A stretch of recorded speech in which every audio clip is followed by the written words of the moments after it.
لا شريك له ولا وزير له ولا نذير له، وأشهد أن سيدنا وسندنا وحبيبنا وشفيعنا ومولانا محمد صلى الله عليه وسلم عبده ورسوله. أما بعد، فأعوذ بالله من الشيطان الرجيم. بسم الله الرحمن الرحيم. إنا نحن نزلنا الذكر وإنا له لحافظون.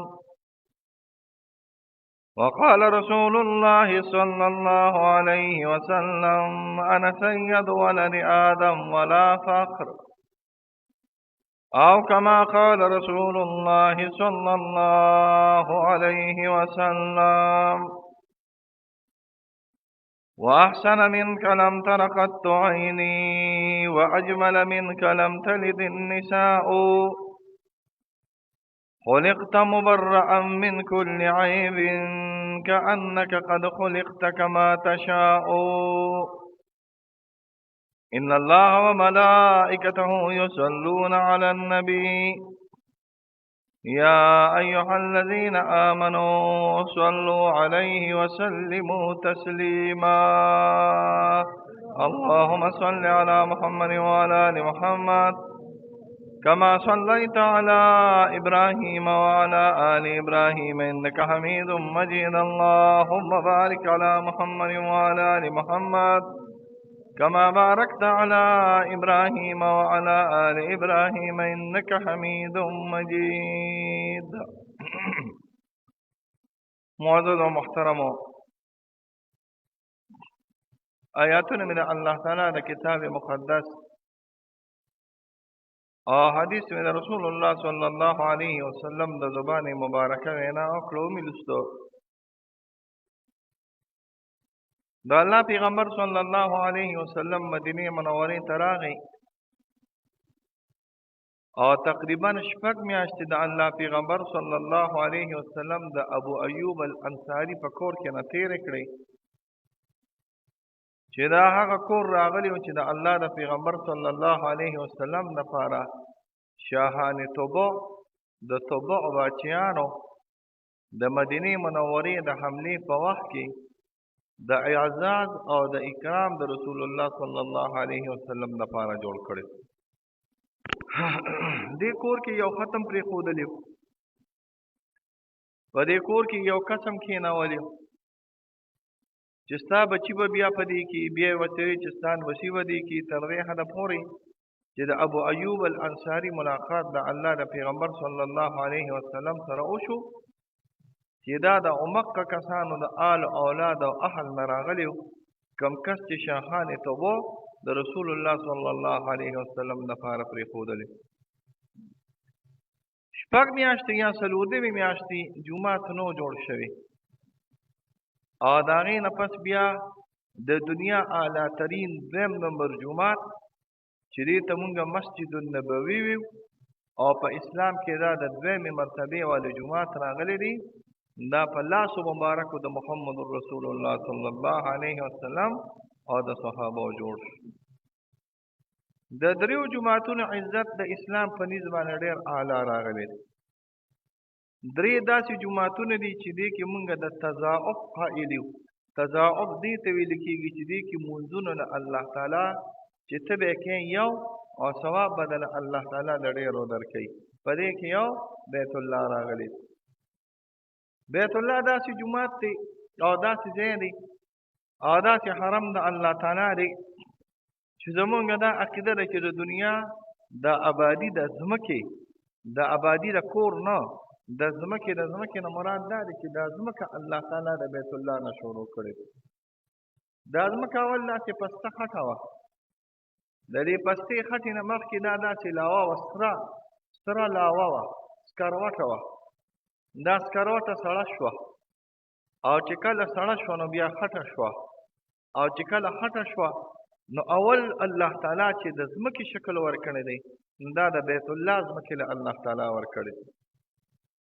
د بیت الله د ځمکې نه وروسته بیا دا ټول دنیا دا تاسو چې په کوم ناست یې دا الله تعالی پیدا کړې ده. د علماء اختلاف دی چې اول الله اسمان پیدا کړی دی او که ځمکه پیدا کړې ده. نو دواړه روایات شته. یو روایت دا دی چې اسمان الله تعالی د ځمکې نه مخکې پیدا کړی دی. والارض بعد ذلك دحاها. یو روایت دا دی چې نه ځمکه الله تعالی د اسمان نه مخکې پیدا کړې ده. نو دواړه روایات دي. یو دا دی چې اسمان مخکې نه د ځمکې نه، دویم دا دی چې ځمکه مخکې نه د اسمان نه. تطبیق یې دا راغلی دی بیمارې تطبیق یې دا راغلی دی چې اسمان اول الله تعالی مخکې پیدا کړی دی، خو دا چې د ګیس په شکل کې د مادې په شکل کې بیا وروسته الله تعالی ځمکه پیدا کړې ده. خو اسمان لا د اوسېدو نو چې ځمکه د انسانانو د اوسېدو دپاره الله تعالی برابره کړه. نو ځمکه الله تعالی چې برابره کړه نو اول پې الله تعالی خپل کور جوړ کړی دی چې دې ته بیت الله ویل کېږي. بیت الله اولنی هغه ځای دی چې دې ته الله تعالی د پیغمبرانو په لاس باندې د عبادت کولو یا د کور د الله لقب ورکړی. دا الله تعالی په فرشتو باندې جوړ کړی. دا کوم موجوده بیت الله چې دی دا تاسو عقیده ونه ساتئ چې دا جوړ ابراهیم علیه السلام جوړ کړی دی. ابراهیم علیه السلام د دې زړه ډانچه اوچته کړې ده. د ابراهیم علیه السلام نه مخکې انبیاو او د انبیاو نه مخکې فرشتو بیت الله جوړ کړی. آدم علیه السلام د بیت الله حج له راغلی دی. صحیح روایت دی. دغه شانتې د نور انبیاو متعلق هم حج متعلق راغلی دی، خو روایت ضعیفه راغلی دی. خو د ابراهیم علیه السلام د حج افعال دا په نص سره ثابت دي، په قرآن سره ثابت. ابراهیم علیه السلام خپل لور ابراهیم علیه السلام خپل زوی او خپل بیبي د خپلو عللو د کور د سبب د وجې نه د وادي غیر ذي زرعن بې شړه ځمکه کې راکېنول. او چې کله روانېږي د بیت الله آبادي دغه وخت کې نه نشته. کوټې موجوده وه خو روانه شوې وه، سیلابونو روانه کړې وه، آبادي موجوده نه وه. بنیاد یې موجود و خو آبادي یې موجوده نه وه. کور ورسره بلکل موجود نه و. جبرائیل علیه السلام امر وکړ حضرت ابراهیم علیه السلام ته دا خپل خاندان والا دا خپلو زوی او دا خپل بیبي دی بیت الله ته بوځه. دلته بیت الله به یې ورته نه وي، فاران به یې ورته وي. ما تاسو ته ویلي دي چې د مکې نوم په تورات کې فاران راغلی دی. دا فاران ته ورسوه. فاران ته چې کله ورسول او روانېده حضرت ابراهیم علیه السلام نو دا ښځه ورته وایي دا بیبي ورته وایي چېرته پرېږدئ، دا خو د اوسېدو ځای نه دی راغلی، ته مونږ چېرته پرېږدئ؟ دا خو داسې ځای راغلی دی چې نه پکې زه اوسېدی شم او نه پکې ستا دا زوی اوسېدی شي. ابراهیم علیه السلام وله ډاډګیره نه ورکړه. صحیح روایت دا چې د الله حکم راغلی او د الله په حکم کې زما اوس څه مجال نشته. اوس د الله حکم چې راغلی او د څه متعلق و ګورئ ځان سره یاد ساتئ. د ابراهیم علیه السلام 2 زامن راغلي، غټ مشران. زما د الفاظو څه سوچ کوئ چې غټ مشران د دې نه مراد مې دا نه دي چې جو ټول یې 2 زامن راغلي، نه غټ مشران یې 2 زامن راغلي. په دې کې اختلاف راغلی دی چې د ابراهیم علیه السلام کوم ځای مشر راغلی او کوم یې ذبح کړی دی. نو یو روایت دا دی چې ابراهیم علیه السلام اسحاق علیه السلام یې ذبح کړی دی. دا د یهودیانو رایه ده. یهودیان د اسحاق علیه السلام په خاندان کې او په بچو کې نه راځي. او زمونږ رایه دا ده اسماعیل علیه السلام یې ذبح کړی دی، ځکه اسماعیل علیه السلام دا د ټولو عربو پلار راغلی دی. او د الله پیغمبر صلی الله علیه وسلم فرمایي انا ابن زه د 2 ذبیحتینو زوی راغلی، انا ابن الذبیحتین، زه د 2 هغه کسانو زوی راغلی چې هغه ذبح شوي دي. نو یو ذبح اسماعیل علیه السلام ده او یو پلار د رسول الله صلی الله علیه وسلم عبدالله صاحب نیکه یې دا نظر منلی. د زمزم د اوبه نه دي دا ختمې شوې وي. د زمزم د اوبو د ختمېدو د وجې نه مکې ته تکلیف راغلی او د مکې خلکو ته. نو حضرت عبدالمطلب صاحب نظر ومنه، یا الله که چېرته د زمزم د اوبه دې ښکاره کړې نو زه به یو زوی حلال کړم، زما کشر زوی دی دا کشر زوی به حلال کړم. د زمزم اوبه الله تعالی ښکاره کړې. عبدالمطلب صاحب چې کله د زمزم اوبه کنلې د بخاري روایت دی چې سقایت الحاج دا د عبدالمطلب او د بنو هاشم صاحب په خاندان کې وه. دا چې کله یې کنستلي نو دا قریش ته نه ټول راته و چې وي څه کې وی دلته زمونږ د نیکه یو چینه وه، نیکه یې څوک راغلی وایې که نه ابراهیم علیه السلام که نه کتاب ختم کړي د نیکه یو پته ورته نه لګي چې زلیخه ناروغه کړه ښځه راغلې وه. ابراهیم علیه السلام یې نیکه راغلی و که نه وی دلته زمونږ د نیکه چینه وه، زه د خپل نیکه هغه چینه ګورم وایي زه ستا د نیکه چینه وه هغه چېرته روکه شوې ده سیلابونه پرې راغلي و بنده کړې وه. بیا هم راغی عبدالمطلب صاحب دا بچوي او دا نوسي یې ځان سره یو ځای کړو او هغه چینه یې راوکنله. الله تعالی پکې ښایسته مزېدارې اوبه راویستې. روایاتو کې راځي قسم یې خوړلی و، نظر یې کړی و چې زه به یو ماشوم حلالوم. عربو له خو ډېرې حیلې ورتلې چې کله د ماشوم د حلالېدو دپاره حضرت عبدالله صاحب یې رونیونه دا خلک ورته رالل. یاره عجیبه ساده سړی دا ولې حلالې دا حلالولو څه ضرورت راغلی وی ولې وایي داسې چل وکړه چې لس اوښان د ده په ځای حلال خو پچه واچوه. پچه پېژنې که نه مونږ ورته په عربۍ کې قرعه وي پچه واچوه. دا خدای قدرت و چې څنګه یې پچه واچوله د عبدالله صاحب نوم وروت. یاره وی دا چل نه دی زه بیا اچو دا لس یې خو ګټل وی بیا یې شروع کړو بیا یې شروع واچوله بیا پکې د عبدالله صاحب نوم وروت. وی بیا شروع کړو نو بیا یې واچوله نو بیا پکې د عبدالله صاحب نوم وروت. لس کرته یې داسې وکړو سلو خانې په قرباني کړو او چې بیا یو اولسم وروته نو بیا پکې د عبدالله صاحب نوم وروته. په دې اوله کې به بیا پکې د عبدالله صاحب نه د اوښانو نوم وروته. اوښانې نظر کړ او اوښانې قرباني کړه خو خپل ځای قرباني نه کړه. نو د الله پیغمبر صلی الله علیه وسلم فرمایي زه د ذبیحتینو راغلی یم.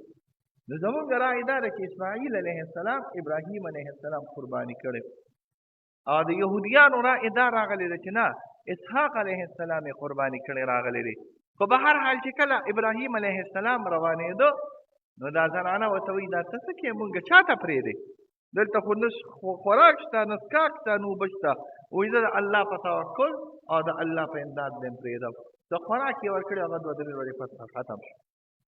او بیا روایاتو کې راځي ماشوم او د تندې نه داسې لاس خپې وهلې شروع نو تاسو که چېرته حج او عمرې له کلي یې نو د حج او د عمرې په منځ کې یو دوه سعی راغلی دی. یو خو طواف وي که نه او یو سعی وي. د صفا او د مروه سعی ده. صفا ځان له غونډی ده مروه ځان له غونډی ده. دا به پخوا زمانه کې غټې غټې غونډۍ وي او یو ملا صاحب خبره کوله وي صفا علیه السلام او مروه علیه السلام. نو دا صفا علیه السلام تاسو د ونه پوهېږئ ښه صفا علیه السلام او مروه علیه السلام داسې چېرته ښځې نه وي تېرې شوي چې تاسو وایئ صفا علیه السلام او مروه علیه السلام. نه صفا او مروه دا اصل کې څه شوي غونډۍ وي. دې غونډو کې منډه شروع کړه او منډه چې کله شروع کړه نو دا کوم لاندې غوندې ځای چې راغلی دی دې کې به دا خپل بچي داسې غیب شو. نو چې د مور نه کله بچي غیب شي نو خامخا په څه کې په تکلیف کې نو دې کې به یې منډه وواله. بیا به داسې چې اخوا قریبه شوه نو بیا به یې دا ځای ښکاره شو. ناګهانه یې ته وکتل داسې مارغان راغونډ شوي. مارغان چې کله ماشوم ته راغونډ شي چې تاسو اوس ماشوم به زانګو کې چولي او دوه درې کارغان راغونډ شي نو مور ولې منډه وکړي او که نه وکړي الله دا کارغان مې دا زوی ونه خوري. مقصد یې دا و چې دا مارغان زما د زوی ته تکلیف ونه رسوي. چې کله راله الله تعالی د حضرت د اسحاق د اسماعیل علیه السلام د پوندو د وجې نه الله تعالی اوبه پیدا کړې وې ښایسته مزېدارې اوبه راغلې. حضرت عمر رضی الله تبارک وتعالی عنه فرمایي زمونږ مور شومتیا وکړه. زمزم په عربۍ کې دې ته وایي ودرېږې ودرېږه د اوبه روانې وې غټه چینه وه او چې غټه چینه وه نو حضرت حاجره راولګېده او د دې نه یې داسې د شګو یو دیوال لا چاپېره کړ. وایي زمزم ودرېږه. حضرت عمر صاحب فرمایي زمونږ مور شومتیا کړې وه که چېرته د اوبې داسې پرېښودلې وې دا به جاري او ساري اوبه وې لکه په مثل د لوی دریاب به روانې راغلې. دغه بهترین او ښایسته اوبه چې الله تعالی پکې ناشنا خیرونه او برکتونه اچولي دي او په لکونو په کروړونو اربونو انسانانو څکلي دي. تاسو ټول چې مخامخ ناست یې زمزم څکلي دي او که نه دي څکلي وایه که دا چې خو پکې څوک نشته چې وایي چې زمزم مې نه څکلی د رومال لاله را پاک رومال لا کړ ټوکرې مې راځي دا چې خو پکې څوک نشته چې وایي چې زمزم مې نه دی څکلی ټول څکلي دي. او چې څنګه ټول تاسو څکلي دي نو په دنیا کې چې څونه مسلمانان دي څکلي دي کو نه دي څکلي دي او بیا هم نه ختمېږي د خیر او برکت والي اوبه راغلي دي.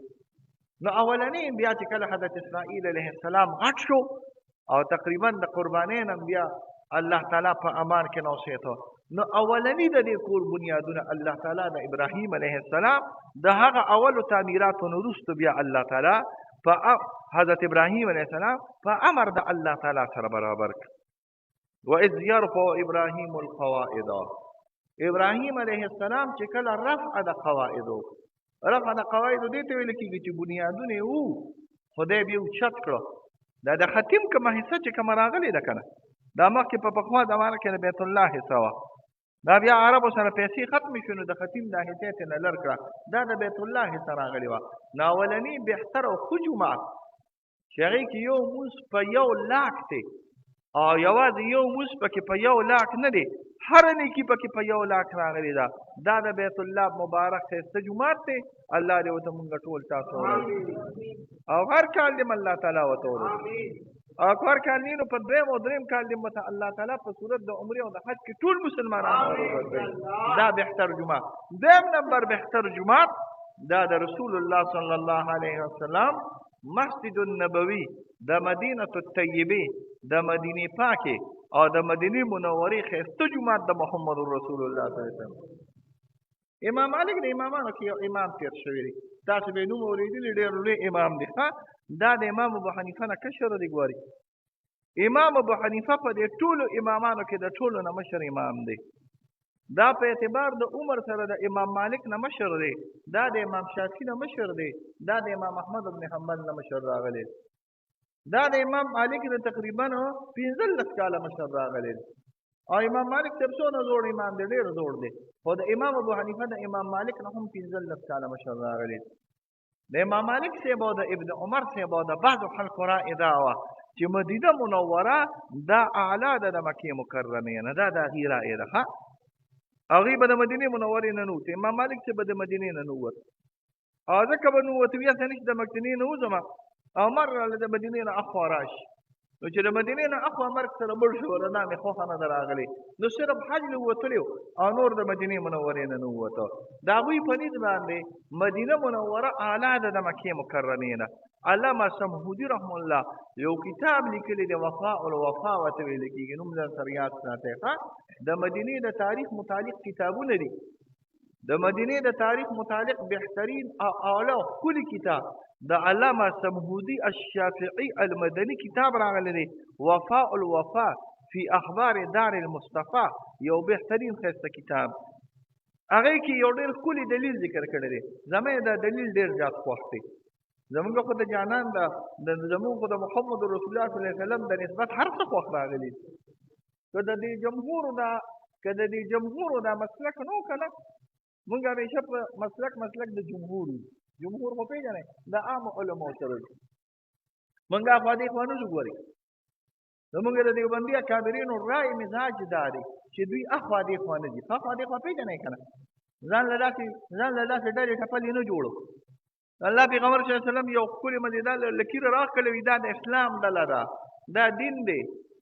او د دې نه چې اخوا کومې کرښې راښکلې وي دا ځان له ډلې دي. مونږ د ځان له ډلو نه انکار کوو، ځان له ډلې ټولې خرابې او غلطې راغلي.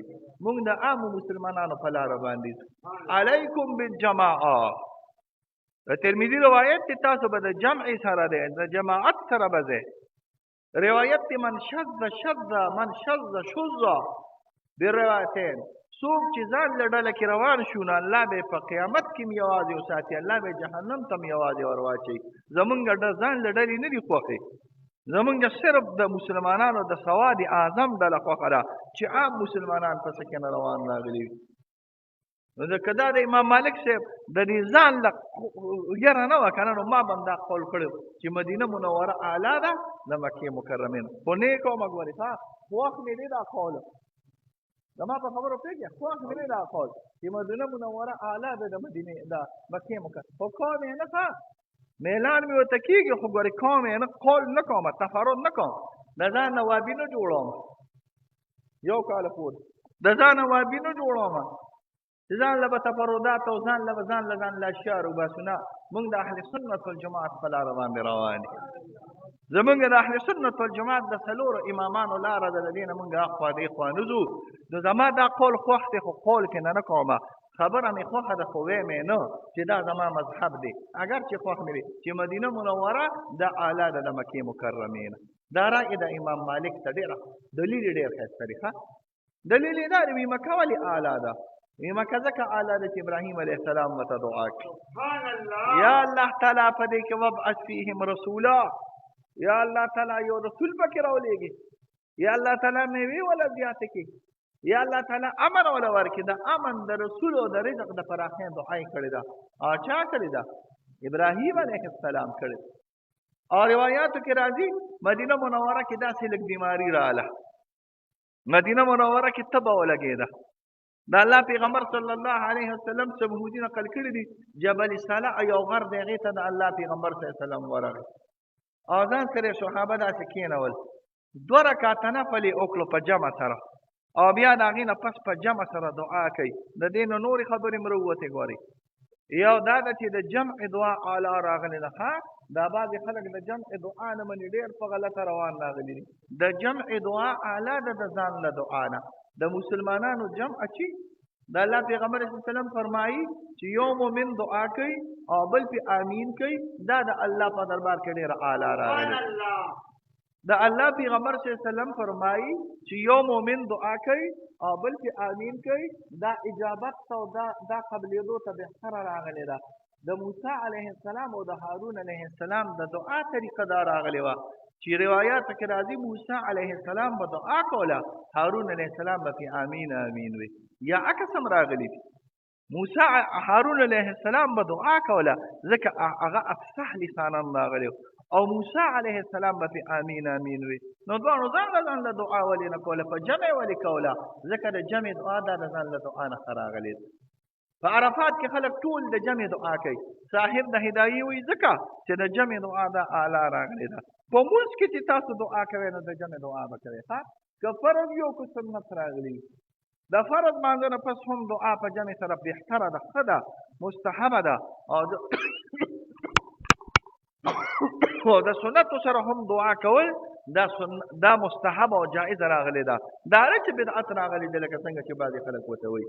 نو د الله پیغمبر صلی الله علیه وسلم دعا وکړي، یا الله تعالی په مدینه منور کې خیر و برکت واچي. اللهم بارک لنا فی مدنا وساعنا، یا الله زمونږ په مد کې او په سا کې خیر و برکت واچي. نو امام مالک وایي د رسول الله صلی الله علیه وسلم مرتبه اوچته ده او د حضرت ابراهیم علیه السلام مرتبه ښکته ده. دا داسې ده د ابراهیم علیه السلام ډېر پیغمبر دی، خو مرتبه د رسول الله صلی الله علیه وسلم نه ښکته ده. او رسول الله صلی الله علیه وسلم د ابراهیم علیه السلام په نوسو کې راځي، خو مرتبه د ابراهیم علیه السلام نه اوچته ده. نو چې ابراهیم علیه السلام کوم ځای ته دعا وکړي نو د هغه دعا به هم ښکته راغلي، او چې محمد رسول الله صلی الله علیه وسلم کوم شي ته دعا وکړي د هغه دعا به هم اعلی او بهتره راغلي. نو د مدینې منورې مرتبه د اوچته راغلې ده د دې د وجې نه چې دې ته دعا د رسول الله صلی الله علیه وسلم شوې. دا رأی د امام مالک ته دلیل یې ډېر ښه دی، مزېدار دی. خو همدغه پیغمبر صلی الله علیه وسلم احادیثو کې راغلی دي، د ابو داود حدیث دی، د ترمذي حدیث دی چې یو مونځ یو لاک سره راغلی په بیت الله کې، او په مدینه منوره کې یو مونځ 10,000 سره، دا صحیح روایت دی. او بل دا دی چې یو مونځ په 50,000 سره راغلی دی، دا د ابن ماجه روایت دی، خو په دې کې یو راوي ضعیف راغلی دی. نو دغه د الله پیغمبر صلی الله علیه وسلم په خپله باندې مکه مکرمه اوچته کوي په چا باندې؟ په مدینې باندې. مونږ ځکه د الله د پیغمبر صلی الله علیه وسلم خبره منو. او دریم نمبر مقدس او مبارک ځای دا بیت المقدس دی. پوهېږې؟ الله دې واپس زمونږ لاسو ته راولي، او الله دې زمونږ دې حکمرانانو ته دا چا چې بیت المقدس اوس په کاسو کې او پټریګانو کې اسرائیل ته ورکړه چې دوبیل او د سعودي حکمرانان دي، الله دې دوی ته هدایت نصیب کړي، او که هدایت یې په نصیب کړي نه الله دې د قارون او د حامان غوندې تباه وکړي. د دې امت سره ډېره لویه دوکه کوي ظالمان، د امت عزت لوټاوئ، د امت هغه عزت چې بیت المقدس زمونږ د تندي کالي راغلی، دا زمونږ د تندي ټیکه راغلی ده، کله چې بیت المقدس امت تاسو سره وي تاسو به په عزت کې او کله چې بیت المقدس تاسو د لاسه ووته تاسو به شرمېدلي او بې عزته یې. الله دې د بې عزتۍ نه په امان کې وساتي. نو دغه دویم نمبر جومات دا جوړېږي. د بیت الله او د بیت المقدس په منځ کې څونه فرق راغلی دی. نو یو حدیث راغلی چې بیت الله بیت المقدس په منځ کې یعنې د جوړولو په وخت کې 40 کاله راغلي دي. خو بعضې مفسرینو او بعضې محدثینو بیا له دې توجیحات کړي دي. ښه بیت المقدس دا شروع کړی او حضرت داود علیه السلام او جوړ کړي او تکمیل ته رسولی او حضرت سلیمان علیه السلام. په خبرو ځان پوهوئ. ښه شروع کړی چې داود علیه السلام او سر ته چا رسولی سلیمان علیه السلام. او سلیمان علیه السلام او داود علیه السلام د موسی علیه السلام نن په سونو کال وروسته تیر شوي دي. او بیت الله دا فرشتو جوړ کړی او د آدم علیه السلام نن مخکې جوړ شوي دي. نو عالمان وایي دا بیت المقدس هم مخکې فرشتو جوړ کړی خو دا بیا هم دغه شانتې د بیت الله په شانتې راپروت یو. نو سلیمان علیه السلام د دې بنیادونه اوچت کړي دي لکه څنګه چې د بیت الله بنیادونه اوچت شوي دي دغه شانتې د بیت المقدس بنیادونه هم اوچت شوي دي. خو د دې دواړو په منځ کې یو ښایسته اعلی جومات هغه مسجد نبوي دی چې دې ته جومات د رسول الله صلی الله علیه وسلم وایي. دا د مدینې منورې حسن دی. دا د مدینې منورې جمال دی. دا د مدینې منورې تاج دی. څنګه څونه چې بیت المسجد النبوي دا ان شاء الله په مدینه کې موجود دي. دا عاشقان د رسول الله صلی الله علیه وسلم به هلته ځي. زمونږ رأی دا ده چې دا الله د پیغمبر صلی الله علیه وسلم زیارت له تلل دا بالکل سنت قریب الی الواجب راغلي. یو دوه درې مولیان پخوا تېر شوي دي په دې زړو مولیانو کې. ابن تیمیه ورته وایي، ابن قیم ورته وایي او د دوی نوره ډله ده ابن عبدالحادي ورته وایي. دا د خدای په قهر اخته. دوی وایي د الله د پیغمبر صلی الله علیه وسلم روضې له به نه ځئ. سفر به د الله د پیغمبر صلی الله علیه وسلم د روضې نه کوي. زمونږ امت ټول رالګېدلي د دوی خلاف چلېدلی. ابن حجر حیثمي سخت ردونه کوي. دا څه د خدای په قهر درې وڼه اخته دي. دا بل غټ ابن حجر په فتح الباري کې وایي ډېر ناکاره مبتدع قول دی. مبتدع قول راغلی دی. ټول امت رالګېدلي دي په دې درې وڼو. الاحنایه ورته ویل کېږي. د علم خبرې دي دا زه د جمعې په ورځ نه کومه. احنایه احنایه ورته ویل کېږي. رد الاحنایه احنایه احنایه ورته وایي دغه د ابن تیمیه صفا سوتره قول یې کړی چې د الله د پیغمبر صلی الله علیه وسلم روضې له به نه ځي. ای ته خدای دی همدغه شانتې خدای همدغه شانتې بې ایمانه وساته ګورې ښه چې ته د الله د پیغمبر صلی الله علیه وسلم سره دونه محبت نه کړي او د الله د پیغمبر صلی الله علیه وسلم لا تشد الرحال. مونږ هم په دې پوهېږو. یوازې ته پرې نه پوهېږې چې رحال او صلې به نه تړلي کېږي. د دې مقصد دا نه دی. دا په نیت کې د تضاعف صلات به نه تړلي کېږي. نور زموږ د احنافو رأی دا ده چې په عمر کې یو کرته تلل د روضې د رسول الله صلی الله علیه وسلم بغیر د حج ګورې ښه. دا نه چې د حج دپاره لاړ شي نه. د الله پیغمبر صلی الله علیه وسلم فرمایي من حج ولم یزرني فقد جفاني. چا چې حج وکړو زما ملاقات نه رانغی د زما ما سره بېوفایي کړه. د الله پیغمبر صلی الله علیه وسلم فرمایي من زار قبري وجبت له شفاعتي. چا چې زما د قبر زیارت وکړو زما شفاعت په الله تعالی د لره واجب کړي. نو یو کرته تل مدینې منورې ته بغیر د حج دا د واجباتو نه قریب د واجباتو را.